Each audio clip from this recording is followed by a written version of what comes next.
Shares in the electronics manufacturer and distributor Ellies fell 5% to an intra-day 52-week low of R6.17 at the beginning of the week. They're down again this morning to below R6 a share, and pulling out the numbers in the last 3 months, they're 27% lower.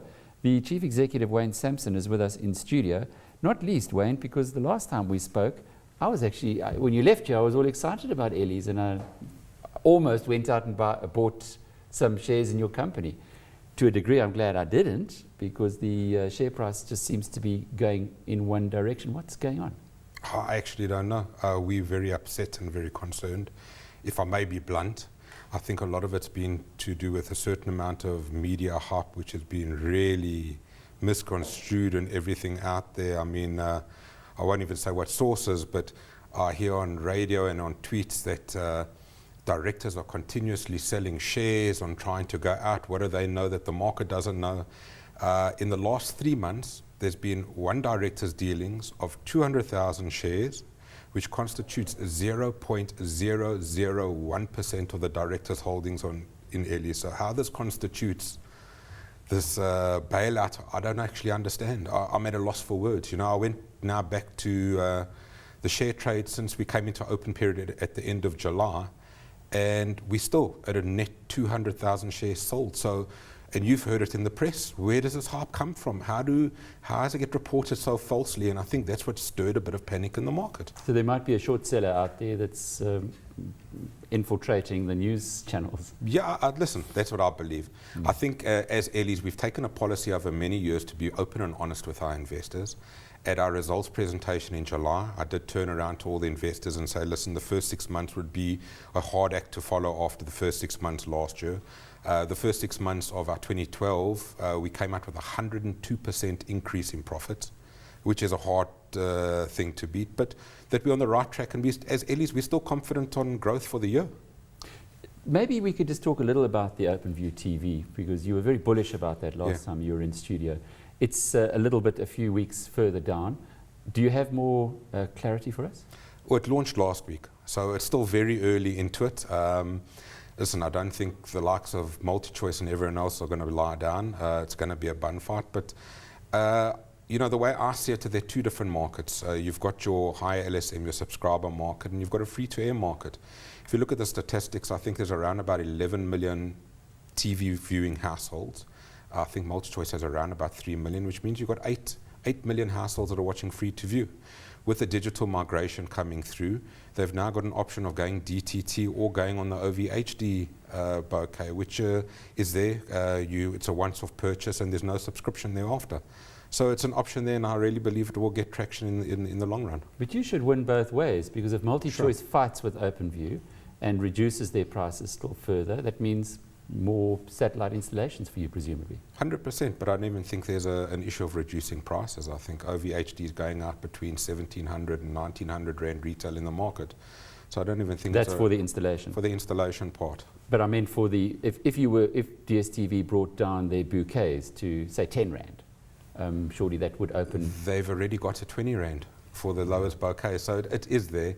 It's just another option. I believe, as I've said to you in the past, I think in the next year, the whole TV viewing environment in the country is going to be changing dramatically. There's going to be more players. Only 2 weeks ago, Centec announced they want to go with their new OpenView package. So there's a lot of more players coming into the market. We saw yesterday, even though there's a court interdict, Top TV is looking at relaunching. So the whole environment's going to change. And as the largest supplier and installation facilitator in the country, would like to believe that we're a part of it. So at least for the future, we're still very bullish. That's why I'm saying we're very concerned about what's actually happening. The fundamentals of the company really haven't changed. It's nothing that I haven't gone out and told the public about, and I'm not hiding anything from the public. I mean, I had some interesting emails from a UK company saying, is there a pending court case we don't know about? There isn't any of that. So there's been so much speculation put out there. So I thought that's why it's good to come in here and just kind of call the speculation. Indeed. The 30 million that you held back by not paying a dividend this year, was that, with hindsight, a smart decision? Because often when you don't pay a dividend, people do see things that couldn't be there. I wouldn't say it's smart or not smart. I think you've got to follow JSE regulation. In the JSE regulation, when you're going to issue a dividend, you've got to go and put through your cash forecast, etc. We've invested a fair amount into the OVHD, so where we've invested that money in the OVHD, you can't then take borrowings to pay out a dividend. So it's just following what the JSE protocol is and what the allowance is. It's silly for us as a company to try and make an application at the JSE knowing that there's a chance of a rejection coming back. We'd rather have invested into stock. If I'm not mistaken, our return on assets is around about 30%, return on investment 30%. So if I can go to our shareholders and say, let me take this money, invest it into a project, and if I can give you 30% back, that's worth more than the few cents in dividend policy. Are you likely to pay a dividend though in your next reporting period? We always look at paying, we're very scared to put a dividend policy out as such because the company's been on such a growth. I mean, if you have a look, in 2007, I think before we listed, we turned over 576 million to 2 billion rand in a 5-year period. So with that kind of growth, we're not sure what the future investment is. Once we've got a steady growth path going through and it's more consistent, 15, 20% all the way through, yes, we can put a firm dividend policy in. As shareholders, as directors own 45% of the company, believe me, we'd also like to see a dividend coming through.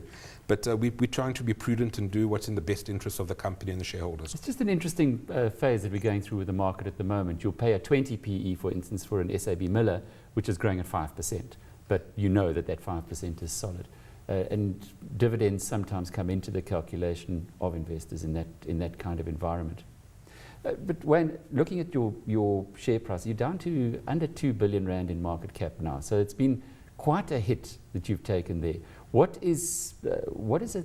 strategy do you employ when you're under this kind of attack? Purely, the only thing that you can really do, honestly, is to come onto a show like Power Lunch and give an honest answer. We can't manipulate share price. We can't trade up and down. At the end of the day, our share price is what the shareholders are doing, buying and selling. The only thing we can do is put honest information out there for them to make their decisions on. If I was an investor, I'd definitely be buying in Ellies. I think it's the cheapest. We'll see it in a long time. But what about your chairman, Elliot Salko, the founder? He was the one who sparked it all when he sold those shares. Should he not just, he's got the money, come back in and buy another 200,000 and put you into a net position? Well, the sense should be out now. You should see some dealings with directors because we find it very cheap. But with Ellies Holdings as well, I mean, you saw some trades in the past there with Berrywood. I mean, just to put it in perspective, Berrywood was a B consortium that came in at listing.